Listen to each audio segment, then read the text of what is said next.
Assalamualaikum warahmatullahi wabarakatuh.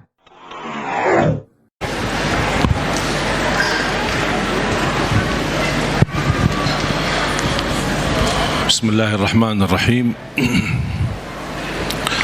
Assalamualaikum warahmatullahi wabarakatuh. Alhamdulillahi rabbil alamin. Wa ashhadu an la ilaha illallah wahdahu la syarika lahu waliyus salihin. Wa ashhadu anna sayyidana wa nabiyyana Muhammadan abdullahi wa rasuluhu as-sadiqul amin. Allahumma salli wa sallim wa barik ala sayyidina Muhammad wa ala alihi wa sahbihi wa man tabi'ahum bi ihsanin ila yaumiddin. Allahumma allimna ma yanfa'una wanfa'na bima 'allamtana wa zidna ilman wa tuqa. Para jemaah sekalian yang dimuliakan Allah Subhanahu wa taala,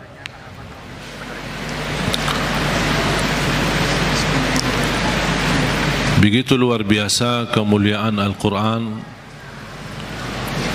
untuk kita. Kita terpilih menjadi umat Nabi Muhammad sallallahu alaihi wasallam, menjadi ummatul Quran. Quran yang abadi, Quran yang suci, dijamin tidak ada celah di dalamnya, tidak ada kesalahan, tidak ada kebatilan. Bahkan dalam lindungan Allah Subhanahu wa taala, dari bentuk makna, arti, isinya, tulisannya, halam-halamannya, dan semua dilindungi oleh Allah Subhanahu wa taala. Sebagaimana janji Allah, inna nahnu nazzalna adh-dhikra wa inna lahu lahafizun. Kami telah menurunkan Al-Quran dan kamilah yang menjaganya. Termasuk terjaga ahlul Quran. Bukan hanya Al-Quran sendiri yang terjaga, tetapi ahlul Quran pun dijaga oleh Allah Subhanahu wa taala. Bahkan salah satu lindungan Allah Subhanahu wa taala kepada kita melalui Al-Quran, akan dilindungi oleh Allah ahlul Quran dari siksa neraka Jahannam.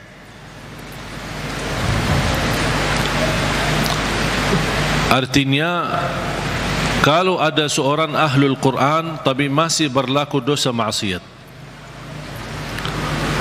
dan seandainya dihukum oleh Allah untuk masuk neraka sementara, untuk disucikan dan membersihkan dari dosa dan maksiat, neraka pun tidak akan mampu menghanguskan kulitnya dan tidak akan mampu membakar hatinya, karena isinya Al-Quran.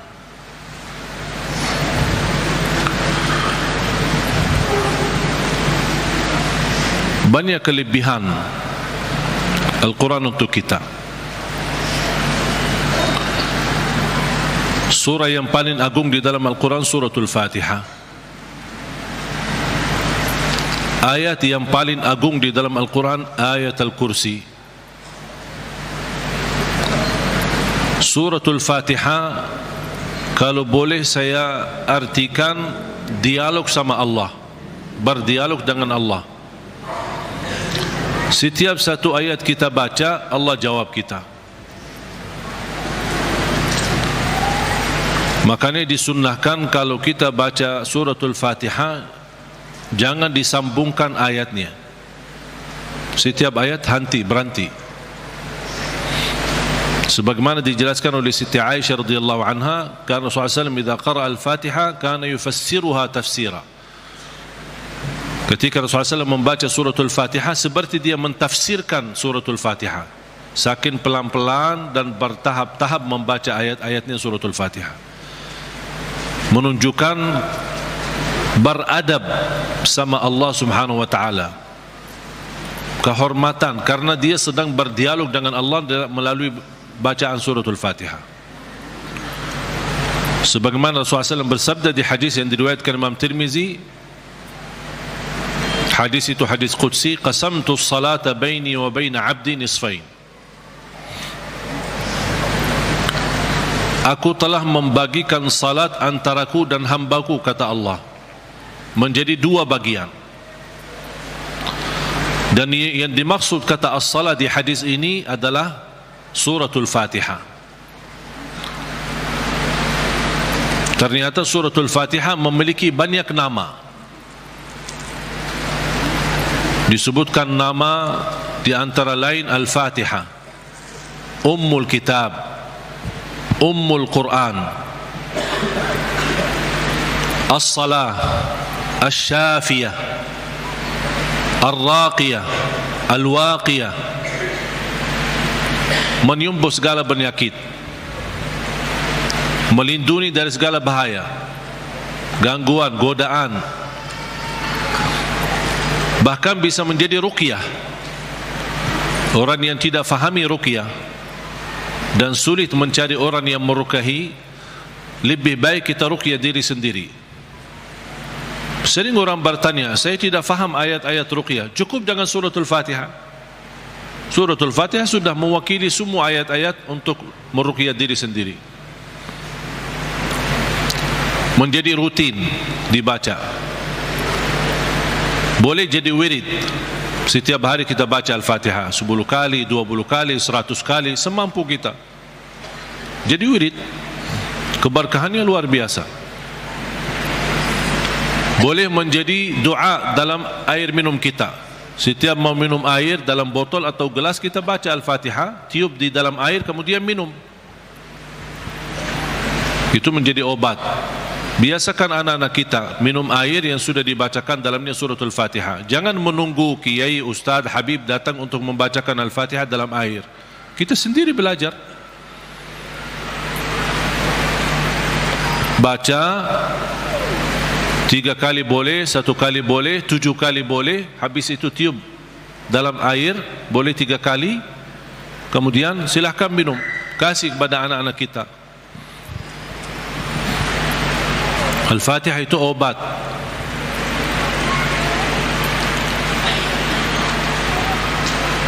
Tidak sah salat seorang kalau tidak baca Al-Fatihah. Artinya kalau kita lagi salat sendiri, munfarid, pas di rakaat yang kedua kita sadar, pas rakaat pertama, aduh saya lupa baca Al-Fatihah, gimana solusinya? Rakaat yang kedua jadi rakaat yang pertama. Rakaat yang pertama hangus, anggap belum salat. Itu cara Islam. Tidak ada cara aku lupa suratul Fatihah, ya udah aku berhenti, aku ulang. Tidak ada di dalam Islam gitu. Yang ada dalam hukum fikih, rakaat pertama tertinggal suratul Fatihah, rakaat yang kedua dijadikan rakaat pertama. Rakaat yang pertama hangus. Sebelum salam sujud sahwi 2 kali. Tapi sahwi tidak mencukupi atau menggantikan rukun yang kita tinggalkan. Ada istilah rukun, ada istilah wajib. Kalau tertinggal wajib dalam salat, masih bisa kita laksanakan sujud sahwi, menggantikan yang kita tinggalkan. Contoh, salah satu contoh wajib apa? Apa wajib? Kalau dalam salat wajib, baca Al-Fatihah rukun, melanjutkan ayat-ayat yang lain, surah pendek, itu wajib. Gimana kalau saya salat zuhur, habis saya baca Al-Fatihah di rakaat pertama, saya langsung rukuk? Berarti apa yang tertinggal? Bacaan ayat kan? Surah pendek tertinggal. Hukum surah pendek sesudah Al-Fatihah wajib di dalam salat fardu, sunnah di dalam salat sunnah. Artinya apa? Kalau saya lakukan salat sunnah, boleh enggak saya hanya baca Al-Fatihah kemudian langsung rukuk? Boleh. Tidak harus baca ayat-ayat yang lain. Itu di salat sunnah. Tapi di salat wajib, rakaat pertama, rakaat yang kedua, Al-Fatihah rukun, dan kewajibannya dilengkapi dengan wajib baca ayat, walaupun 1 ayat. Walaupun 1 ayat, tidak harus 1 surah. 1 ayat kemudian langsung rukuk, boleh. Amma yatasaalun, Allahu Akbar, 1 ayat. itu sudah mencukupi melaksanakan yang wajib. Mau lebih banyak lagi ya bebas. Gimana kalau saya lupa habis baca Al-Fatihah pas saya salat wajib di rakaat pertama atau rakaat yang kedua? Kadang-kadang terjadi, namanya kita lagi salat ada terganggu fikiran, kehilangan khusyuk. Pas habis saya baca Al-Fatihah, Allahu Akbar, saya ruku'. Pas di dalam ruku', aduh saya belum baca ayat-ayat pendek. Di dalam hukum fikih tidak boleh kita balik. Tidak ada kata mundur dalam salat untuk membacakan baru ruku' lagi, tidak ada. Teruskan salatnya, ruku', sujud sampai mau selesai. Sebelum salam, sujud sahwi 2 kali. Tidak ada istilah sujud sahwi 1 kali. 2 kali sujud sahwi. Kenapa sujud sahwi 2 kali? Menggantikan yang wajib yang tertinggal. Itu bisa diwakili atau dicukupi dengan sujud sahwi. Zikir dalam ruku', zikir dalam sujud, hukumnya wajib. Walaupun ada berbeda pendapat, wajib apakah 1 kali atau 3 kali. Ada yang berkata 1 kali wajib, selebihnya sunnah. Subhana rabbiyal azim 1 kali, sami'allahu liman hamidah, boleh. Tapi kalau mau wajib dan sunnah, ya 3 kali, 5 kali, 7 kali, atau seterusnya sampai imam berdiri dari ruku'. Kalau imam ruku'nya panjang, banyak orang yang subhanallahi azim, subhanallahi azim, subhanallahi azim. Kok imam belum bangun dari ruku', belum berdiri? Tak usah fikirin imam, teruskan zikirmu sampai imam berkata sami'allahu liman hamidah. Kalau lama ya berarti kita bebas lama. Tapi tidak boleh doa dalam ruku'. Dalam ruku' tidak boleh doa. Yang boleh doa di dalam sujud. Dan doa itu bebas. Sering saya memperhatikan orang lebih banyak memilih doa panjang di sujud terakhir. Itu bukan berarti tidak boleh doa di setiap sujud. Sujud pertama boleh enggak saya panjang doa? Boleh. Apalagi kalau lagi salat sendiri. Yang tidak boleh berlama-lama sujud ketika kita makmum. Imam sudah Allahu Akbar, kita masih enak-enak sujud. Kita bangun dari sujud, imam sujud lagi. Suka telat. Itu makruh, bahkan bisa disampaikan membatalkan salat kalau sengaja. Sudah, kalau makmum ikuti imam.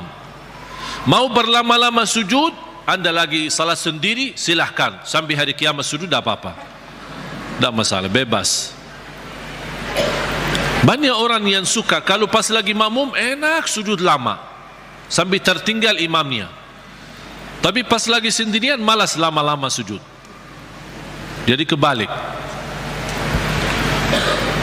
Tapi kalau yang tertinggal rukun itu tidak mencukupi atau tidak bisa digantikan dengan sujud sahwi, tetap harus melaksanakan rukun tersebut. Contoh, rakaat pertama habis saya baca Al-Fatihah, baca surah pendek, kemudian langsung Allahu Akbar, tambah saya sadar saya sujud. Terjadi enggak? Ada yang sujud tambah ruku'. Pas dia di sujud, aduh saya belum ruku'. Gimana solusinya dalam fikih? Teruskan salatnya, pas berdiri di rakaat yang kedua, hangus rakaat yang pertama, rakaat yang kedua dijadikan rakaat pertama. Kalau dari segi hitungan pasti ada tambahan rakaat kan? Dianggap ada tambahan rakaat. Walaupun ada yang tertinggal di dalamnya 1 rukun, itulah yang ditutupi dan diampuni Allah kesalahan tersebut dengan sujud sahwi. Faham? Berarti intinya sujud sahwi tidak mencukupkan atau menggantikan rukun yang tertinggal. Tapi dia boleh menjadi pengganti dengan wajib yang kita tinggalkan. Kalau hal-hal sunnah di dalam salat, Kalau kita tinggalkan sunnah, ya tak apa-apa, tidak perlu diganti sujud sahwi. Contoh sunnah apa? Contoh habis tahiyat kan ada salawat. Habis tahiyat ada salawat. Habis salawat ada apa? Bebas doa. Allahumma inni a'udzubika min azabi jahannam wa min azabil qabr wa min fitnatil mahya wal mamat wa min syarri fitnatil masihil dajjal. Itu namanya sunnah, doa tambahan. Ya muqallibal qulub, boleh. Doa untuk anak-anak kita. Allahumma inni zalamtu nafsi zulman kathira wa la yaghfiru adh-dhunuba illa anta faghfir li min 'indika maghfiratan warhamni innaka antal ghafurur rahim. Ada salah satu doa yang sangat indah, sampai dikagumi oleh Rasulullah SAW ketika mendengar seorang sahabat sebelum salam membaca doa tersebut. Sampai kata Rasulullah SAW, qad ghufiralah, qad ghufiralah, qad ghufiralah, sudah diampuni Allah, sudah diampuni Allah, sudah diampuni Allah, sampai 3 kali dibaca doa tersebut. Ini diriwayatkan Imam Abi Daud. Allahumma inni as'aluka bi annaka antallah al-wahidul ahad as-samad alladhi lam yalid wa lam yulad wa lam yakul lahu kufuwan ahad an taghfira li dhunubi innaka antal ghafurur rahim. Sudah hafal belum? Saya ulang lagi ya. Allahumma inni as'aluka ya Allah al-ahad as-samad alladhi lam yalid wa lam yulad wa lam yakul lahu kufuwan ahad an taghfira li dhunubi innaka antal ghafurur rahim. Itu dibacakan sebelum salam, habis tahiyat sebelum salam. Kata Rasulullah, diampuni Allah, diampuni Allah, diampuni Allah, sampai 3 kali.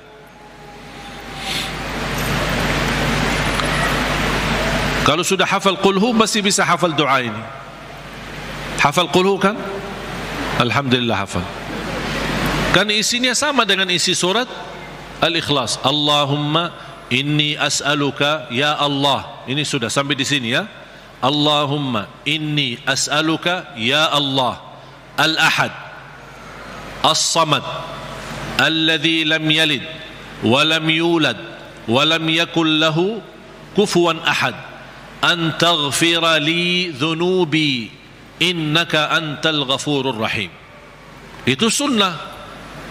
Atau doa-doa yang lain kalau kita hafal, apapun doa bebas. Bahkan ada yang membolehkan dalam berdoa, sebagaimana kata guru saya Syekh Salih Al-Maghamsi, untuk boleh kita membaca doa walaupun dalam bahasa sendiri, di dalam sujud maupun di ujung tahiyat, bebas kita berdoa. Tapi saya memilih dan mendorong jamaah, hafallah doa bahasa Arab sama artinya, supaya kita bisa merasakan makna doa dalam bahasa Arab. Kalau kita sama sekali kesulitan menghafal, berarti kita bisa berdoa walaupun dalam bahasa sendiri. Karena hal-hal yang sunnah itu boleh dibacakan dalam bahasa sendiri. Doa di dalam sujud, doa ketika habis tahiyat, tapi tidak boleh tahiyat atau salawat diganti dengan bahasa sendiri. Tahiyatu tayyibatu, apa ya bahasa Indonesianya? Tak boleh diganti dalam bahasa Indonesia. Atau baca Al-Fatihah tapi dalam bahasa Indonesia. Segala puji bagimu ya Allah, Rabb semesta alam, amin, amin. Bahasa Indonesia amin, amin ya juga, amin. Itu tak boleh. Jadi hal yang wajib, hal yang rukun tidak boleh diganti dengan bahasa sendiri. Kalau hal yang sunnah seperti doa-doa di dalam sujud atau di ujung tahiyat sebelum salam, tidak apa-apa. Ada ulama membolehkan. Walaupun saya memilih lebih baik utamakan yang dalam bahasa Arab.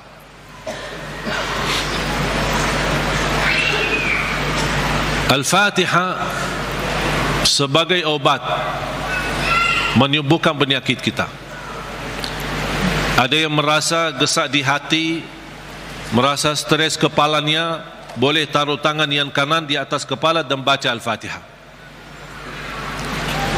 Di atas dada kita baca Al-Fatihah. Itu sungguh subhanallah. Al-Quran sebenarnya seluruh Al-Quran, seluruh isi Al-Quran itu obat. Qul huwa lilladzina amanu hudan wa shifa. Sungguh Al-Quran itu petunjuk dan obat, menyembuhkan penyakit bagi orang-orang yang beriman. Berarti Al-Quran menyembuh penyakit hanya berlaku bagi orang yang beriman. Yang tidak beriman tidak berlaku.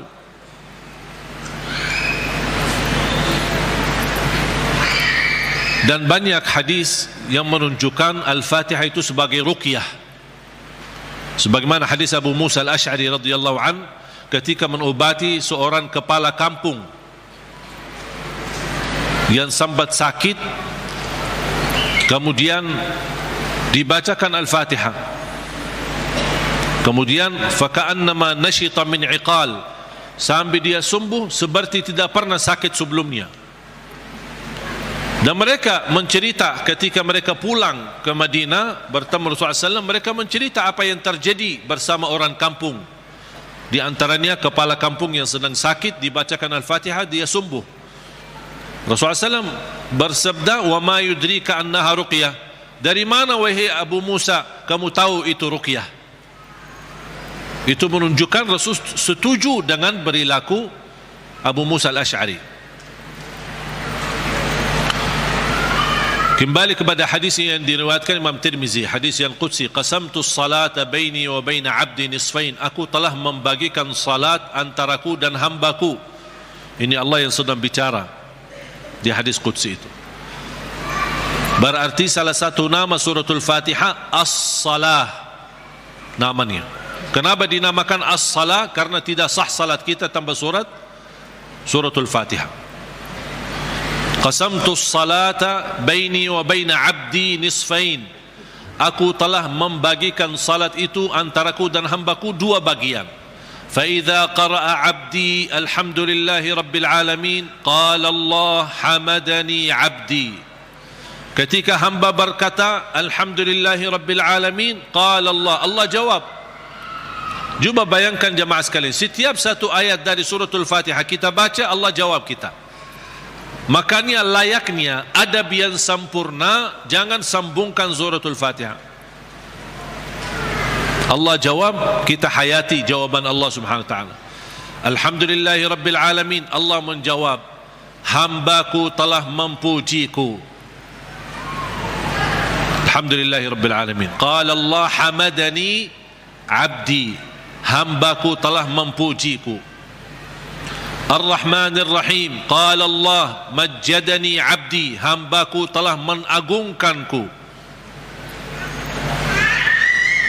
Malik Yaumiddin. Qala Allah athna alayya abdi. Hambaku telah memuliakanku. Allah jawab setiap ayat. Iyyaka na'budu wa iyyaka nasta'in. Allah jawab, ini antaraku dan hambaku. Na'budu itu Allah, nasta'in kami memohon pertolongan kepada Allah. Berarti ada dua bagian. Ini antaraku dan hambaku kata Allah. Ini ada bagian untukku, ada bagian untuk hambaku. Iyyaka na'budu wa iyyaka nasta'in. Dan terpilih kata nasta'in memang sangat pas. Kenapa tidak terpilih iyyaka na'budu wa iyyaka natawakkal? Iyyaka na'budu wa iyyaka nasbir. Iyyaka na'budu wa iyyaka nu'min. Kenapa terpilih kata nasta'in? Karena kita tidak mampu menyempurnakan ibadah sebagai hak Allah tanpa pertolongan dari Allah. Berarti cocok kata nasta'in. Imam Ibnul Qayyim membuat satu buku gara-gara kalimat ini, Iyyaka na'budu wa iyyaka nasta'in. Bukunya 2 jilid, lebih dari 400 halaman. Hanya membahas Iyyaka na'budu wa iyyaka nasta'in. Madarijus salikin fi manazili iyyaka na'budu wa iyyaka nasta'in. Sudah ada dalam bahasa Indonesia. Atau silahkan, kalau keberatan membeli bukunya mungkin mahal, bisa anda download di Google, Syekh Google. Buka nama bukunya, Madarijus Salikin fi Manazili Iyyaka Na'budu wa Iyyaka Nasta'in. Selain buku ini yang sangat bagus yang dimiliki oleh Imam Ibnul Qayyim, buku yang kedua adalah Zadul Ma'ad. Zadul Ma'ad. Kata guru saya, fantasnya dan layaknya setiap orang Muslim menyimpan buku ini di samping tidurnya, di tempat tidurnya. Sebelum mau tidur, baca walaupun satu halaman dari buku itu. Kenapa? Karena buku Zadul Ma'ad termasuk buku yang terbagus membahas ibadah-ibadah dan sehari-hari Nabi Muhammad. Dan kita bisa terapkan setiap hari. Ini baca amalannya apa, ini baca amalannya apa. Gimana tidurnya Rasul, gimana ibadahnya Rasul, gimana zikirnya Rasul, gimana makanannya Rasul, gimana perginya dan jalannya Rasul. Itu semua dibahas dalam buku itu, Zadul Ma'ad. Silakan buka di Google juga. Banyak Syekh Google hebat itu, semua ada. Karya Imam Ibnul Qayyim. Kalau anda bisa beli dua buku ini atau bisa download di internet, itu sangat bagus. Sudah ada dalam bahasa Indonesia.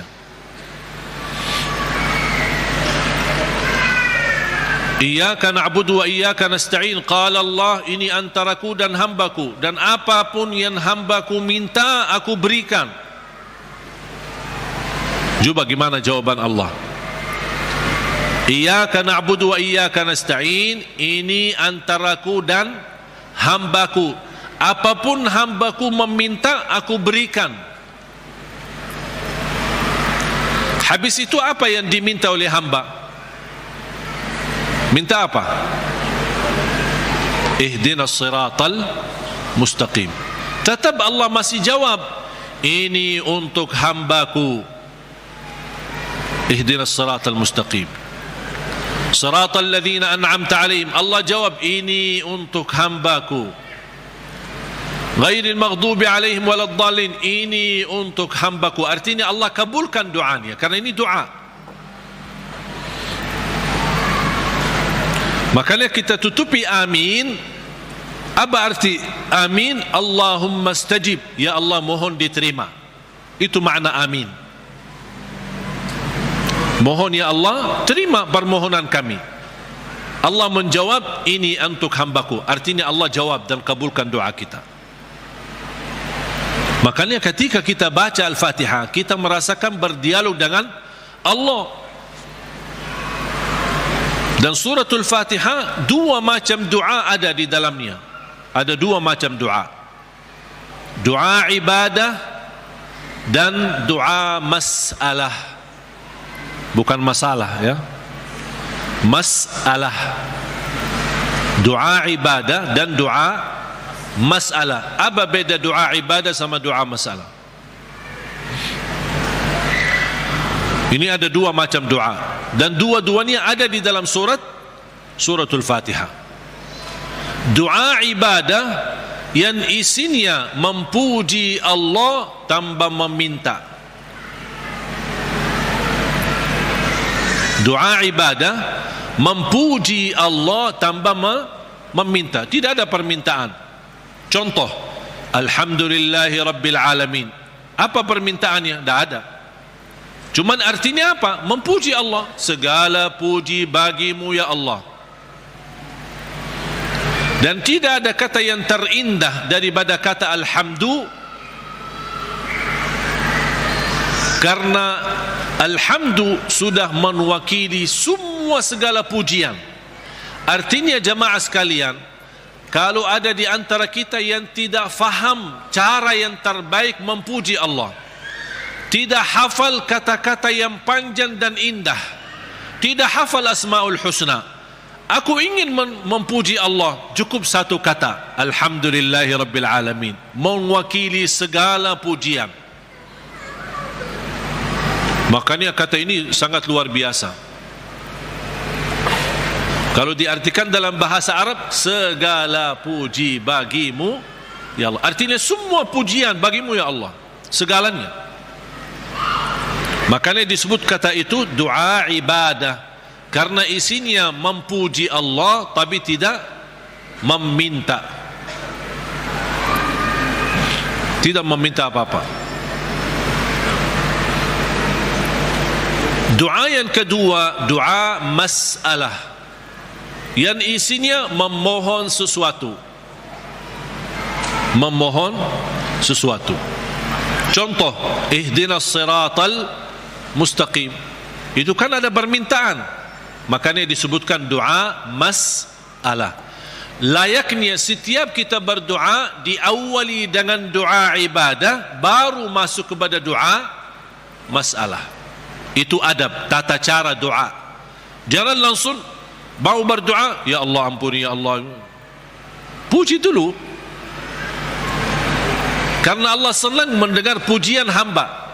Allah senang. Buat Allah senang dulu, baru minta. Dan itu sudah dibuktikan oleh suratul Fatihah. Makanya saya selalu berkata, bagi orang awam yang tidak bisa berdoa, tidak mampu doa, tidak hafal doa, atau tidak memfahami bagaimana bisa berdoa, dia cukup membaca Al-Fatihah mewakili semua doa. Karena isinya doa ibadah ada, memuji Allah tanpa meminta, dan juga ada isinya doa masalah. Boleh enggak saya baca Al-Fatihah supaya anak saya mendapatkan hidayah, supaya anak saya disembuhkan oleh Allah, supaya saya dapat jodoh, supaya saya diberikan kemudahan? Doa. Al-Fatihah mewakili semua doa bagi orang yang tidak faham doa atau tidak bisa berdoa. Jadi diawali doa kita dengan ibadah atau doa ibadah yang isinya memuji tanpa meminta, baru masuk ke tahap yang kedua, doa masalah, memohon kepada Allah SWT. Dan juga tolong jemaah sekalian perhatikan, habis dibacakan Al-Fatihah sampai iyyaka na'budu wa iyyaka nasta'in, belum meminta apa-apa. Kita memuji Allah, mengagungkan Allah, memuliakan Allah, kemudian kita mengaku sebagai hamba Allah, dengan kita ikrarkan iyyaka na'budu, itu hakmu ya Allah, dan kami memohon pertolongan. Dan pertama permohonan bertolongan kepada Allah, dan yang terbaik pertolongan yang kita mohonkan kepada Allah adalah minta hidayah kepada jalan yang lurus. Jemaah sekalian, ayat Al-Fatihah disusun itu betul-betul rapi, tidak sembarangan kata-kata yang terpilih, termasuk meminta hidayah. Kalau kita dapat hidayah, segala urusan kita beres. Karena kata ihdinas siratal mustaqim bukan berarti kita memohon hidayah kepada jalan yang lurus dalam hal agama, itu tidak, bukan hanya itu saja. Tapi ihdinas siratal mustaqim dalam mengurusi rumah tangga, ihdinas siratal mustaqim dalam mendidik anak, ihdinas siratal mustaqim dalam mencari nafkah dan rezeki, ihdinas siratal mustaqim dalam kehidupan kami sehari-hari, ihdinas siratal mustaqim dalam beribadah, ihdinas siratal mustaqim dalam ikhlas, ihdinas siratal mustaqim dalam sabar, ihdinas siratal mustaqim dalam syukur. Semua hal-hal yang kita butuhkan, dunia maupun akhirat, ibadah maupun tidak ibadah, beramal apapun, kita memohon petunjuk hidayah kepada jalan yang lurus. Artinya kita memohon melalui ayat ini, kita berharap segala aktivitas kita bisa mendapatkan yang terbaik di jalan Allah.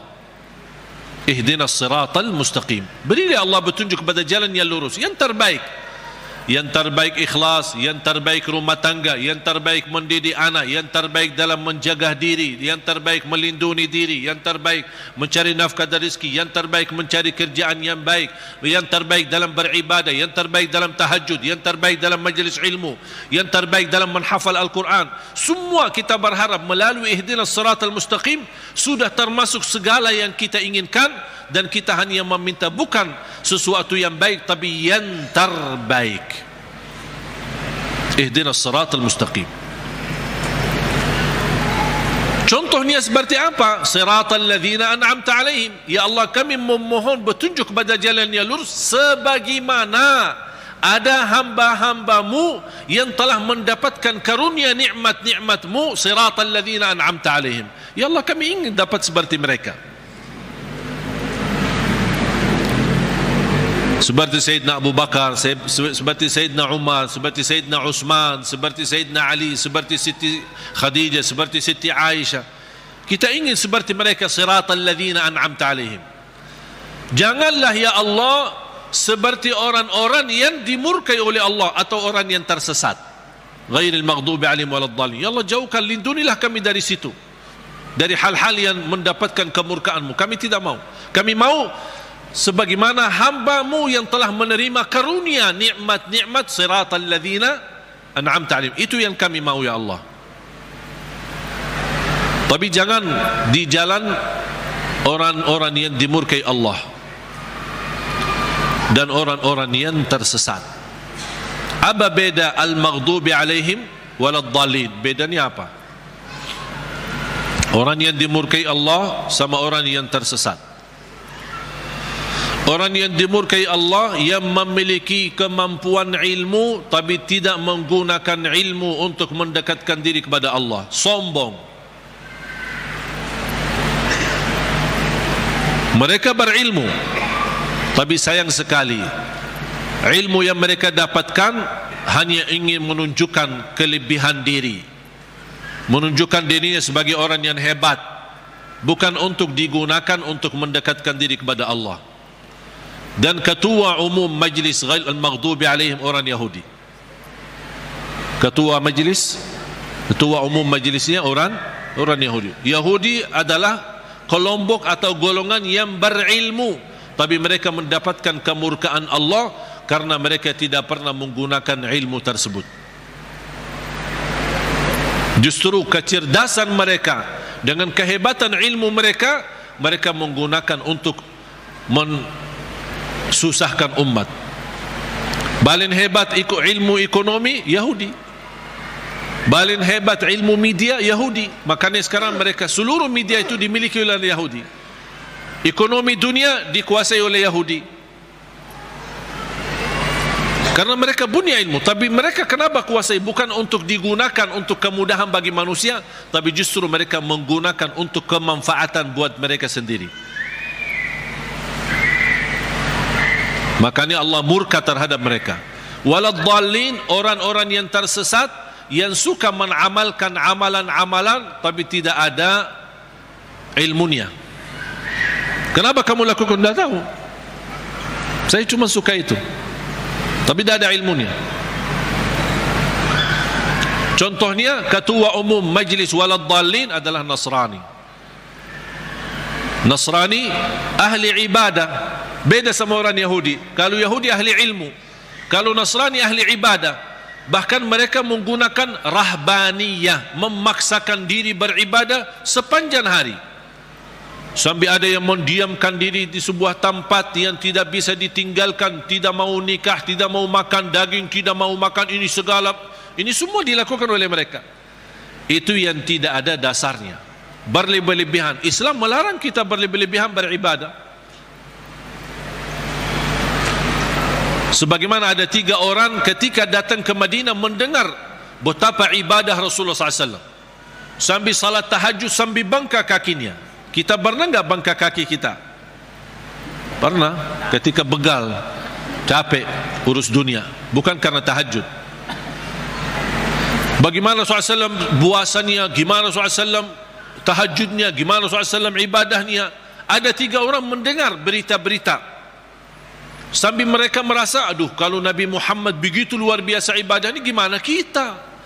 Sambil ada di antara mereka yang berkata, kalau memang begitu ibadah Rasulullah SAW, saya akan berpuasa, tidak akan buka. Artinya mau berpuasa setiap hari, sepanjang hayatnya, sepanjang hidupnya. Bukan tidak makan sama sekali, tetap makan, tapi maksudnya setiap hari mau puasa sampai mati. Yang satu lagi kata orang, saya akan tahajud, tidak akan tidur. Yang ketiga berkata, saya tidak akan nikah.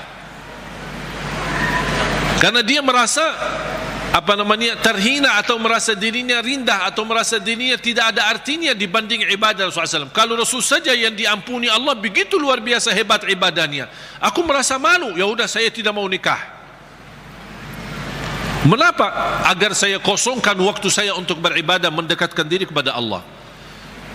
Ada di antara mereka yang di riwayat lain disebutkan, saya tidak mau makan daging.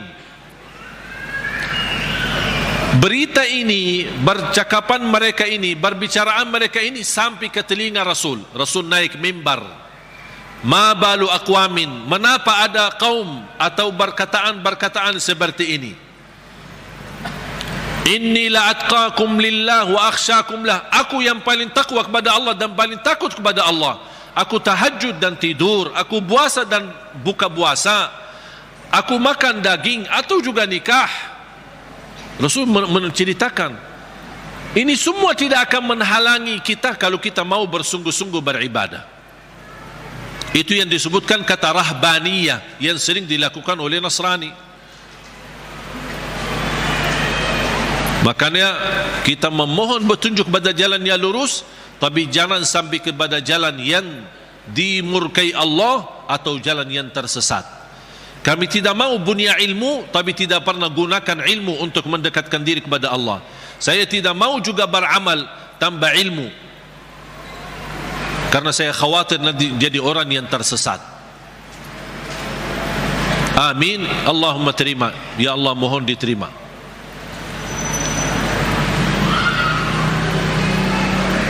Oleh karena itu jemaah sekalian dimuliakan Allah Subhanahu wa taala, coba betapa mulianya suratul Fatihah.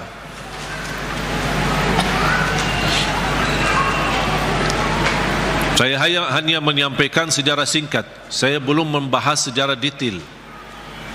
Mulai dari Bismillahirrahmanirrahim, mulai dari Alhamdu, bagaimana, kenapa ada al dan apa arti daripada al, kenapa terpilih Alhamdulillahi Rabbil Alamin menjadi ayat yang pertama. Ada juga berbeda pendapat Bismillahirrahmanirrahim adalah ayat yang pertama.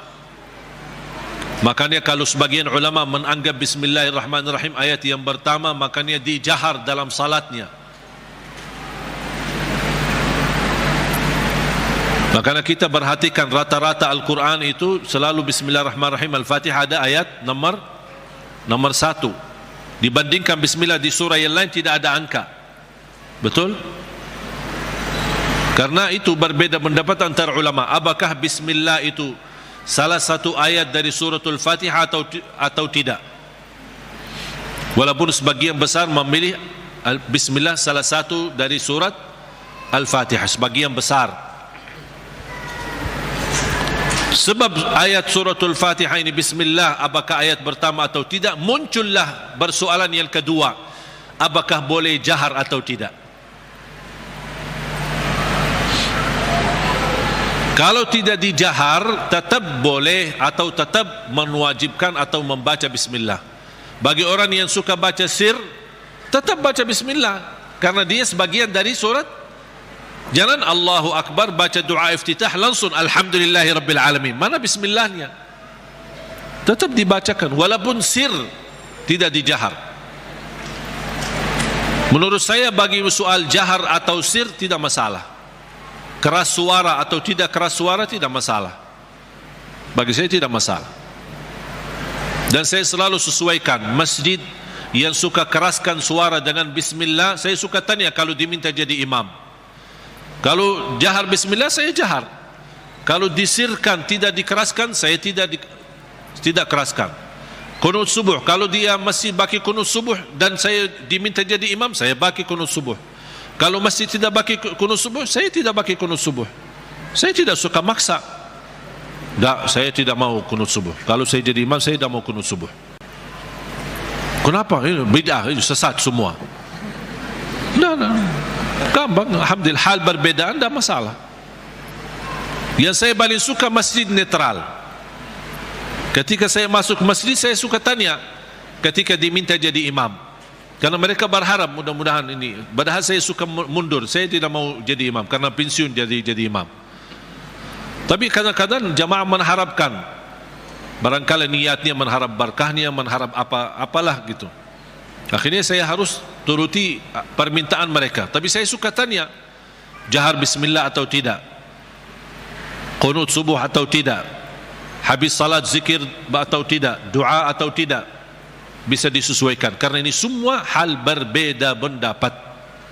Saya suka masjid netral. Ketika saya tanya, bebas, mau jahar boleh, tidak jahar boleh, kunut boleh, tidak kunut boleh, bebas kami, tidak masalah. Kita ikuti imam, yang penting kita salat. Dan itu yang kita perlukan, masjid yang netral, tidak fanatik, supaya kita bisa bersama-sama.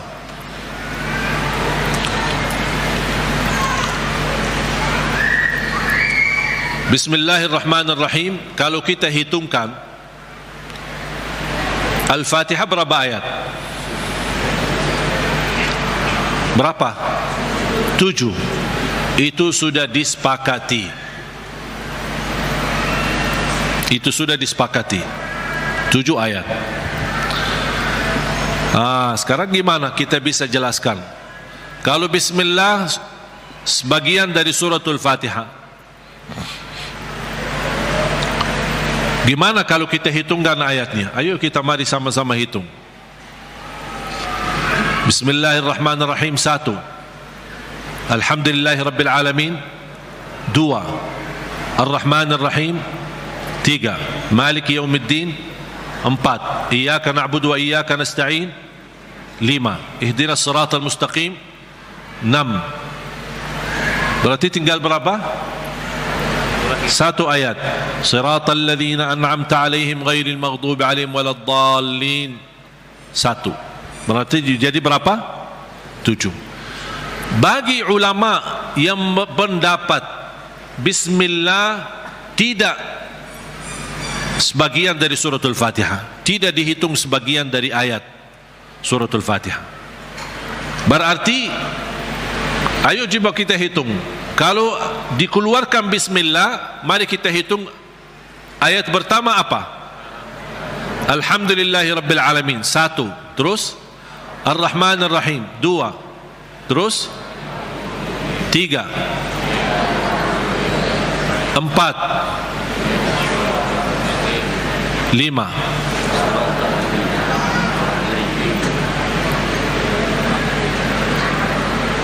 Ini kan 1. Siratal ladzina an'amta 'alaihim ghairil maghdubi 'alaihim waladdallin 1. Berarti berapa? 6. Terus 7-nya mana?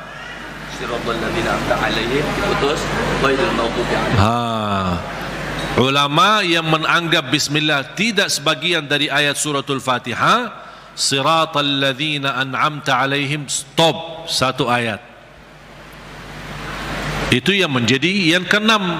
Ghairil maghdubi 'alaihim waladdallin yang ke-7.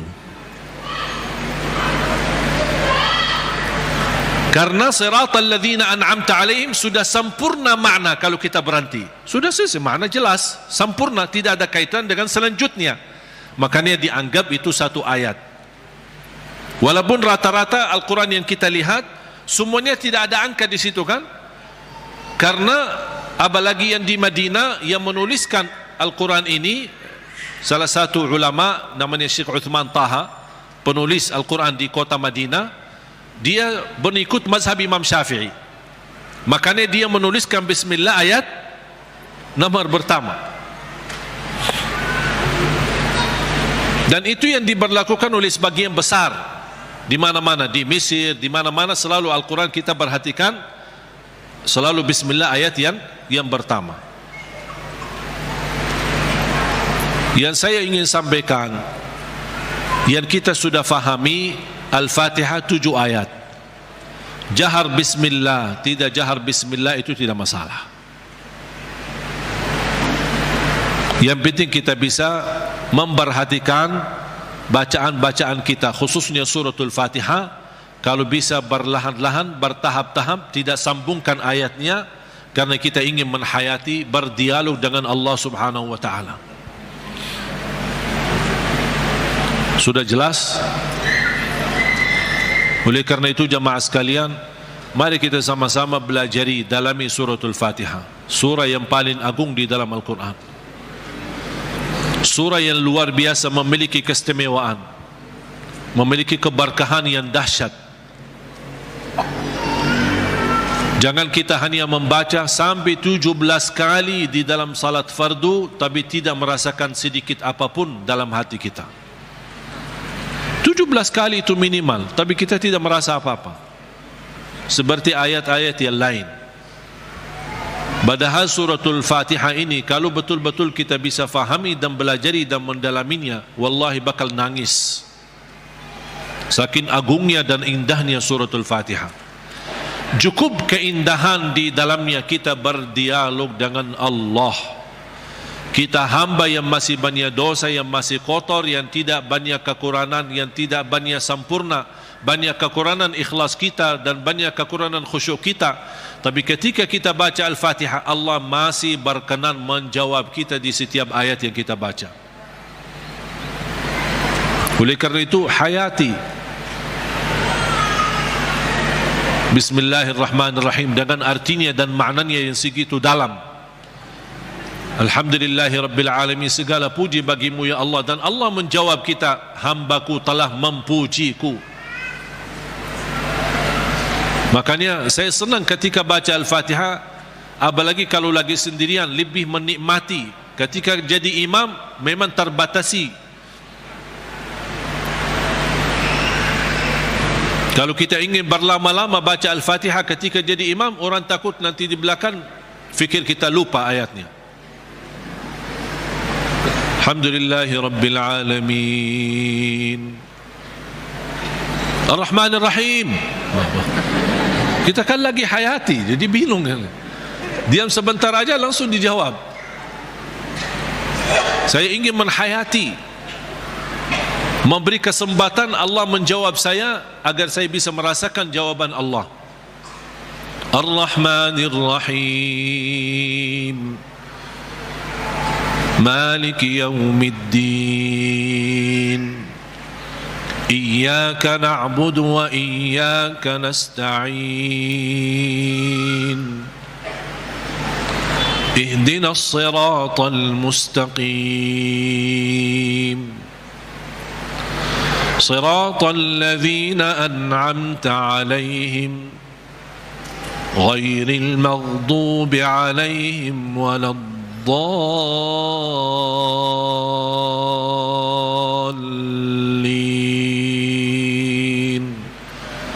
Amin. Amin sama seperti baca Yasin. Gimana baca Yasin? Yasin. Gitu? Betul? Gimana? Yasin. Gimana baca Yasin? Yasin. Amin. Kita sering waladdallin. Amin. Apalagi anak-anak. Amin. Yasin. Sebagaimana dijelaskan oleh Imam Ibn Kathir rahimahullah dalam tafsirnya. Mudah-mudahan pertemuan ini kita kupas walaupun sedikit dari suratul Fatihah. Mudah-mudahan insyaAllah menjadi bahan ilmu buat kita untuk ke depan kita bisa menghayati dan bisa dalam membaca suratul Fatihah di dalam salat maupun di luar salat, kita bisa merasa tersentuh hati kita. Kalau Al-Fatihah ini bisa nyambung ke hati kita, itu subhanallah luar biasa. Dan itulah yang kami berjuangkan, bagaimana kita bisa mendekati para pencinta Al-Quran dengan Al-Quran, menjadi target yang kami berjuangkan. Walaupun saya lahir besar di kota Madinah, tapi Allah memberikan kemudahan dan takdirnya bisa datang ke Indonesia. Dan saya merasa bangga sekali bisa berdakwah dalam berbahasa Indonesia. Padahal saya ingat pertama kali 2008 belum bisa bahasa Indonesia. Sampai 2009 belum bisa bahasa Indonesia. Saya ingat 2009 baru saya bisa belajar. Apa kabar? Bagus. Mau kemana? Aku cinta kepadamu. Itu. Ya, setiap ketemu orang itu aja yang saya bingung, ini apaan ini orang. Tapi subhanallah, sedikit-sedikit belajar. 2010 pertama kali saya masuk atau mengisi di salah satu TV TPI almarhum. Sudah tidak ada kan TPI ya? Habis itu di MNC, kemudian di TVRI, di Trans, kemudian kembali ke TV One, kemudian lagi ke RCTI bersama anak-anak Hafiz Indonesia. Akhirnya menjadi target bagi saya, makanya saya mendatangkan adik-adik saya. Kan saya bersaudara 12 timnas. Ada 9 laki 3 perempuan. Dan saya mendatangkan ke Indonesia ada 4, selain saya ada 4 adik saya. 2 sudah membawa istrinya dari Arab dan 2 saya nikahkan di Indonesia. 1 sama orang Cianjur dan 1 lagi sama orang Lombok. Dan masih ada catat, masih ada yang lagi antri, tidak apa-apa. Yang mau daftar boleh. Buat nikah lagi juga boleh. Jadi alhamdulillah karunia Allah SWT, adik-adik saya sudah mulai bisa berbahasa Indonesia. Bahkan ada di antara mereka yang berdakwah di TV One. Dan target kami, kenapa saya mendatangkan adik-adik kami bisa hadir, bukan untuk jalan-jalan dan berhiburan, tapi saya sudah menekankan mereka. Kami punya target untuk mencetak 1 juta penghafal Al-Quran untuk Indonesia. Dan alhamdulillah program ini sudah jalan. Melalui program Hafiz Indonesia RCTI, melalui pesantren kami yang sementara kami gunakan 1 gedung kita sewa di Jakarta. Tempatnya memang terbatas, sedangkan peminatnya banyak. Akhirnya terpaksa kita berjuangkan mencari lahan, sampai alhamdulillah kita dapat lokasi. Dan kami melipatkan jamaah, semua bisa berwakaf. Ada yang membeli 1 meter, ada yang membeli apa, semua sesuai kemampuan. Sampai kita teruskan memperjuangkan. InsyaAllah akan membangun pesantren yang layak untuk Ahlul Quran. Bersih, rapi, modern, tertib, membanggakan, dan bisa mencetak dan melahirkan para penghafal Al-Quran. Karena saya menerima data-data jumlah masjid yang terdaftar di Kementerian Agama lebih dari 1.300.000 masjid di Indonesia. Cita-cita saya setiap masjid besar, terutama masjid besar, sampai insyaAllah menuju ke target seluruh masjid yang ada di Indonesia, insyaAllah akan diimami oleh imam penghafal Al-Quran 30 juz. Agar jamaah yang tidak bisa ke Tanah Suci dalam suasana bacaan-bacaan para imam di sana, InsyaAllah anak-anak kita dan masyarakat kita orang Indonesia yang hafal Al-Quran dan memiliki suara yang indah dan juga bacaan yang fasih. Karena kami utamakan sebelum target hafal harus perbaiki bacaan. Target kami tahsinut tilawah, perbaiki tajwidnya, baguskan suaranya, baru masuk pada hafal. Dan yang terakhir, menyempurnakan bacaan kita sesuai bacaan Nabi kita, Nabi Muhammad sallallahu alaihi wasallam. Kalau sudah masuk kepada target hafal Al-Quran sesuai bacaan Nabi Muhammad, baru akan mendapatkan namanya ijazah dan sanad, sebuah sertifikat yang sambung silsilahnya, turutannya sampai kepada Rasulullah SAW. Dari guru ke guru ke guru sampai kepada Rasulullah SAW. Itu yang menjadi target kami. Makanya anda semua yang sudah memberi infaknya, saya ucapkan terima kasih. InsyaAllah tidak sia-sia. Ya, saya bisa janjikan secara pribadi tidak akan salah guna, dan kita maksimalkan. Dan insyaAllah antum akan mendengar berita baik bagaimana kita bersama-sama berhasil mencetak 1 juta penghafal Al-Quran untuk Indonesia. Dan ini bisa terwujud. Alhamdulillah dalam kurang dari 2 tahun di pesantren kami sudah ada 18 anak-anak kami yang masih di bawah usia 18 tahun sudah tamat hafal 30 juz. Ada di antaranya laki-laki, ada juga wanita. Dan kami bertahan, menahankan mereka tidak boleh keluar karena kami tugaskan mereka, kita gaji mereka dan kita tugaskan mereka menjadi pengajar sampai kita sebarkan insyaAllah ke seluruh Indonesia. Mohon doa restu agar kami terus tetap sehat, tetap bisa bertahan ikhlas untuk umat, dan mudah-mudahan insyaAllah masa yang akan datang untuk Indonesia, mudah-mudahan Indonesia menjadi negara Al-Quran. Amin ya Rabbal Alamin. Kurang lebihnya mohon maaf, apa yang saya sampaikan mudah-mudahan bermanfaat, dan mudah-mudahan kita mampu mengikutinya dengan amalun salih, dan kita bisa menggunakan ilmu yang kita belajari, karena ilmu nafi', ilmu yang bermanfaat diikuti dengan amalun salih. Wabillahi taufiq wal hidayah. Subhanakallahumma bihamdika asyhadu an la ilaha illa anta astaghfiruka wa atubu ilaik. Walhamdulillahi rabbil alamin. Wassalamualaikum warahmatullahi wabarakatuh. Semoga bermanfaat yang sudah subscribe. Semoga diberikan kesehatan dan keberkahan. Wassalamualaikum warahmatullahi wabarakatuh.